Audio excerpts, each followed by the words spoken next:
Welcome one, welcome all, and welcome to Friday Fright Time, where every week I, Connor, along with my trusty sidekicks, Kofi and Stu, dissect horror movies from throughout history, tearing our favourite, most memorable moments to pieces. This week, we're 28 episodes later on the show, so we're going to have to review 28 days later, Danny Boyle's 2002 zombie movie, which was a massive success and changed the landscape of the zombie genre, really. Really looking forward to getting into this week's. Kofi, Stu, how we doing, boys? Absolutely bloody fantastic, apart from the sniffles. Full of rage. I'm full of rage. Been bitten by a chimp. So, brilliant opening scene here. We have a research facility, and they've been experimenting on some cheeky monkeys by injecting them with rage, as you mentioned, Stu. This has resulted in the monkeys getting an infection where a single drop of blood or spit can infect other people and make them go absolutely mental. I really like this opening scene. I think it was properly well put together. Yeah, when it sort of got into the animal testing lab full of the monkeys, and then obviously fucking Peter turned up and tried to set them all free, and then Peter? And then the scientist says, don't let them loose, because they're all infected with rage and they'll tear your face off. So they let one of them loose, and then he tears her face off.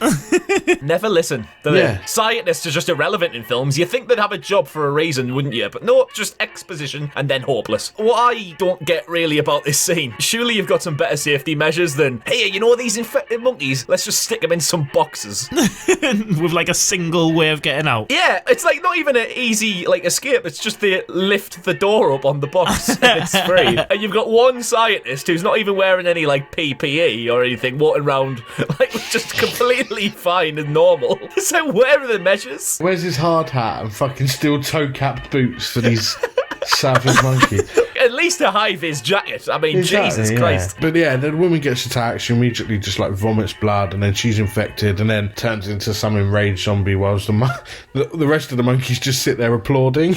Rattling their cages. Get on, son, get stuck in. Yeah, they're well happy for him. Yeah, go on, tear her face off, mate. Hey.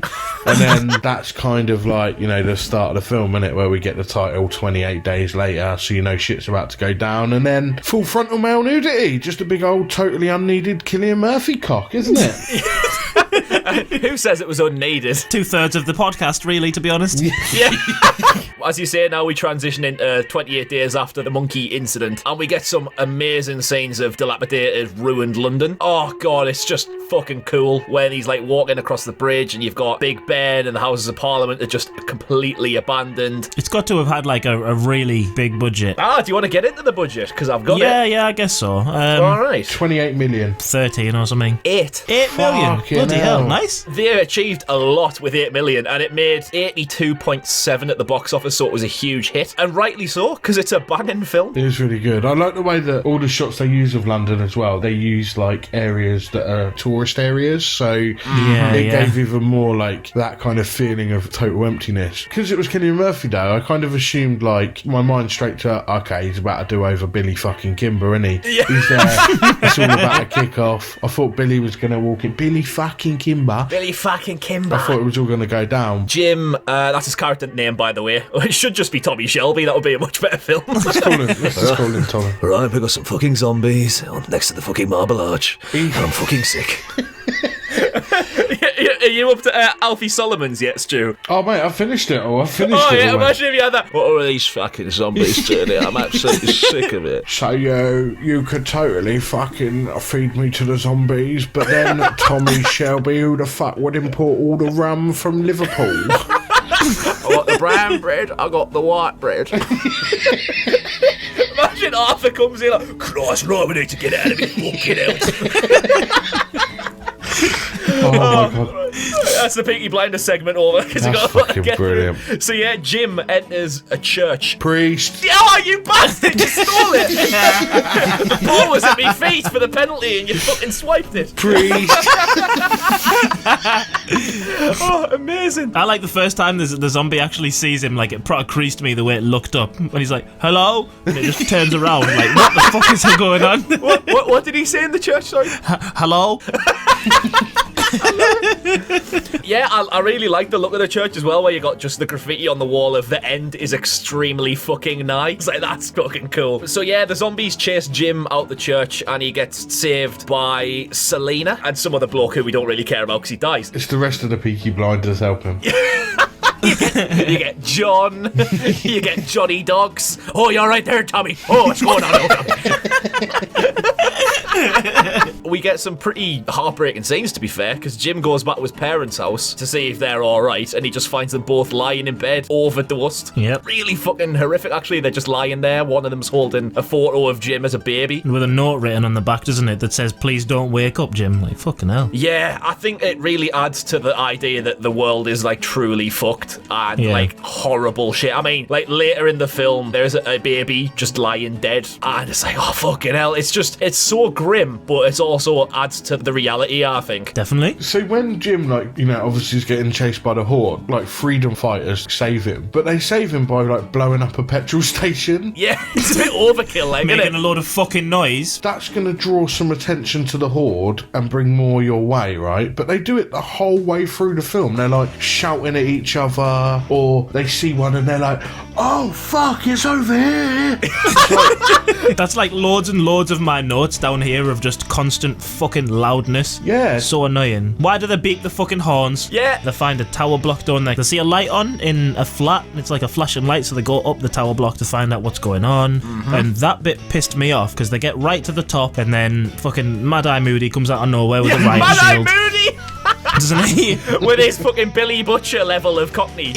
Yeah, man. Came at him like one of them fucking cunts in Call of Duty when they gear up like that, and you Yeah. can't do Oh, the fucking- juggernaut. Like, you can't do anything other than try and ping shots at their feet.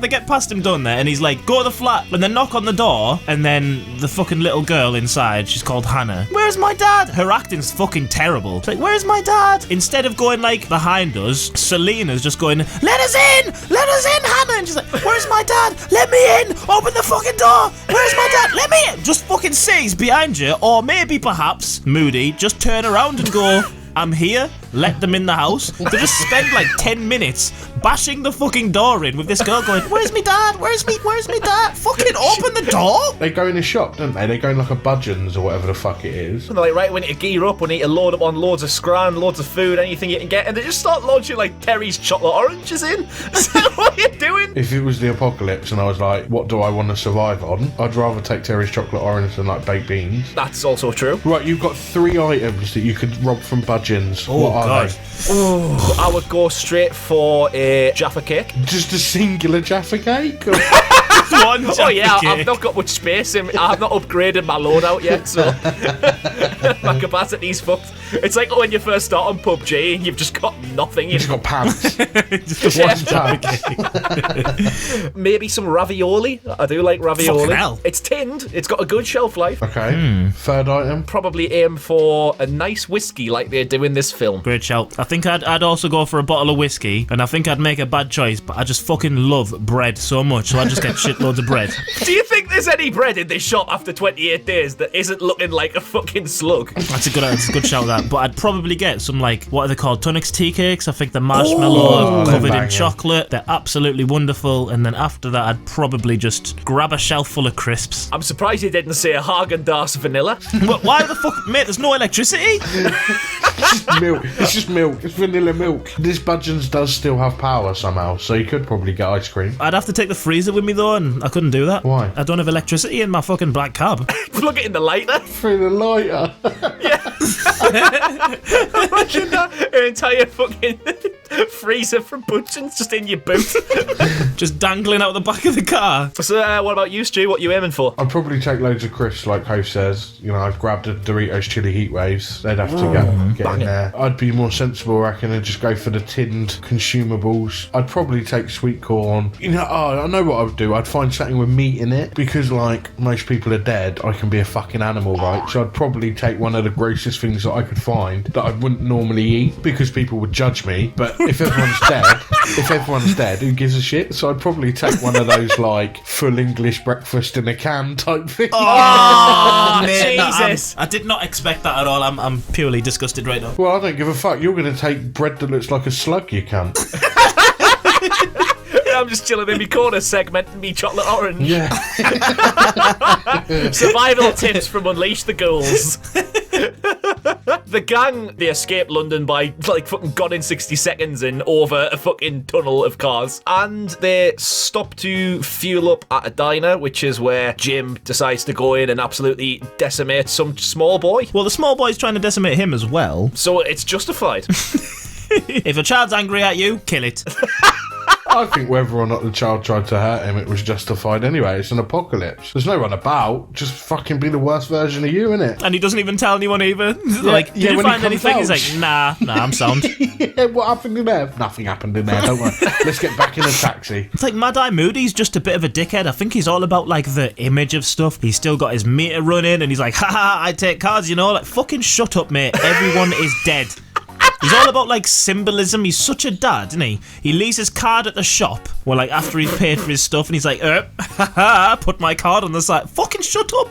Just take your stuff and run away. When they do run away, right, and they end up at fucking that ruins, which by the way is called Waverley Abbey, they have a little picnic, and the stuff they're eating is like Scotch eggs. Now, surely those are perishable items that wouldn't have lasted to 28 days. Maybe it was a Scotch egg in a can. Scotch egg in the can. Mad Eye Moody, Frank, his character name is, he gets fucked off in a pretty stupid scene, to be fair. It's a bad decision. Basically, they all get to this army barrack thing. It's like a blockade, and there's nothing there. There's no soldiers. It's just dead bodies and shit. And there's like not even any weapons to salvage, so Frank goes off on one and just starts kicking shit until a drop of blood just falls into his eye. Such a dickhead. That kid had been alright, but at this point I was like, oh, there's the cunt kid in the film. Yet another little stupid shitbag, whatever his name is, gets infected, so he gets put down by, you know, the army guy shooting him like 20 times, and then he literally, like, as he's on the floor, stops moving, stops breathing. The little girl just goes, Dad? Like, I hated her acting so much in this, man. She nearly spoiled the film. I don't get why, like, Danny Boyle didn't recast her or something. Like, it must have been her daughter or something. Because she is so bad. She's on fucking Valium at one point, and she doesn't change one fucking bit. She's just like, I can feel this kicking in, you know? Everyone's dead. They're all dead, and you're gonna die as well as the people that are dead outside. Fucking what? Do a retake? Fucking hell. Do a retake! Yeah, she doesn't have any emotional response to her dad dying at all. she has an emotional response as they're shooting him, but then as soon as he's dead, no emotional response whatsoever. They're in that army base, aren't they? They're all looking around, shouting about, asking like, hello, is anyone here? And there's no one there. And then Mad Eye Moody dies, and then someone pops out of a fucking bush and shoots him. Like, why have you been hiding in that bush for so long? Why did you wait for him to get infected before you killed him? To then pop out. Should have just like popped up and gone, oh yeah, we're here, mate. You guys look sound. We'll help you. Yeah. Mate, don't kick that because it's full of blood and you might get infected. What I do quite like with the infection is how fast it kicks in. Like, as soon as you're infected, it's like 20 seconds, you've got max. Which I actually think was a really clever move. It kind of forces, like, instant decision-making on the characters, and therefore, like, he's turned, we've got to fucking put him down before he gets us. Like, when we first meet Selena, she's with, like, that other guy, and he gets, like, bit. She doesn't even, like, say goodbye, doesn't say sorry, anything like that. She just immediately cuts him down. If you want to survive in this world, you cannot hesitate, otherwise you will die. You know, Frank's now dead, and the rest of the survivors get taken to like a mansion where all the soldiers are basically living, and there's a major there, big Christopher Eccleston, shout out the Ninth Doctor, yay. And he is Yay. Woo. That'll get some of my Doctor Who audience You buzzing. reminded me of that guy from the Fast Show where he's always like, the jazz guy, where he's like, nice. I'll redo it. So the major shows up, and it's Christopher Eccleston. Nice. Yay. Wowzers. Nice. So yeah, the major kind of like shows his true colours, where he's basically planning to go out and find women so that his men can just shag them basically and rebuild the population, and that puts Jim into absolute Raji mode. Raji mode. Yeah. Swinging wildies. It's really good. He just goes mental, and he's running round the mansion in the rain at night, shirt off, you know, he's just going ballistic. I really like this finale. finale. I do like it, but then again, another part of it that pissed me off is like he runs in, grabs the girls, and he's kind of like, we have to leave. But he doesn't do it like that. He's like, get up, get out, let's run, come on, come on. Like, if you're trying to escape, surely you should be a bit quiet. So he fucking pounds down the stairs going, come on, and then gets twatted in the face by a gun. Like, just calm down. I kind of like the way that this highlighted a couple of things to me. Like, one, the danger specifically to women at the hand of, like, out of control men. Which, and then they always end up getting ultimately fucked up by the hero of the story. But in this film, the man that's kind of guiding that isn't even out of control. Like, he's perfectly leveled, but he's got this, like, warped plan to, like, future-proof things for him and his team. Because ultimately these were, like, the army, right? So this is a government body, and I think it, like, played on the distrust people genuinely have with, like, the government and how, you know, the government, like, rain their power on you however they want. I think I almost read into it a bit deeper than I probably should have. I think it's a good breakdown, to be honest, mate. I do. Yeah. I mean, ultimately, I was fucking high as shit, so maybe none of this really happened.